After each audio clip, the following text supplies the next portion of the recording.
Hi అండి. ఈ video తీసి అయితే 2 వీక్స్ అయిపోయిందండి. ఇది మా తోటకోళ్ళ గారు అమ్మాయి పుష్పత అయినప్పుడు తీసిన వీడియో, సెకండ్ డే తీసిన వీడియో. వాళ్ళ మేనత్త అయితే సేమియా గారెలు అయితే వండిమ్మంది. ఎందుకంటే తన కాకినాడలో ఉంటుంది, అక్కడ ఎవరు ఉండరని. ఇక్కడ మా వాళ్ళు అయితే కొంచెం హెల్ప్ పార్టీ చేస్తారని ఇక్కడే వండిచ్చామండి. తీపి గారెలును సేమియా. మా వాళ్ళు ఒక్కొక్కరు గారేసారు, కొంతమంది గారెలు వేసారు, కొంతమంది సేమియా వండారు.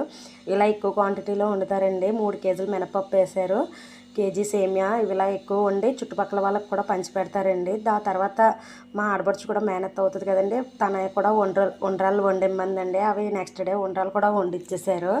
అవి కూడా ఇలా చుట్టుపక్కల వాళ్ళకి అందరికీ పంచిపెట్టడానికి ఎక్కువ క్వాంటిటీలో చేసాము. మా 5 ఫ్యామిలీలు కూడా భోజనాలు పెట్టి ఇలా స్వీట్లు వండిస్తారు. మేమైతే అరిసెలు వండిచ్చామండి. వాళ్ళ వీడియో తీసాం. మిగిలిన వాళ్ళు ఎవరికి నచ్చినాయి వాళ్ళు ఇస్తారండి. భోజనాలు పెట్టేసిన తర్వాత లాస్ట్ రోజు ఇలా స్వీట్లు అందరూ పట్టుకెళ్తారు. ఒక్కొక్కరు ఒక్కో రకం స్వీట్ ఇచ్చాం మా ఫ్యామిలీస్ అందరూ. ఇది ఫంక్షన్ ముందు రోజు తీసిన వీడియో అండి. బొట్టులు చెప్పడానికి అయితే వెళ్ళాం. ఇంకా పల్లెటూరులో ఇలా బొట్టులు చెప్పడానికి కూడా వెళ్తున్నారు.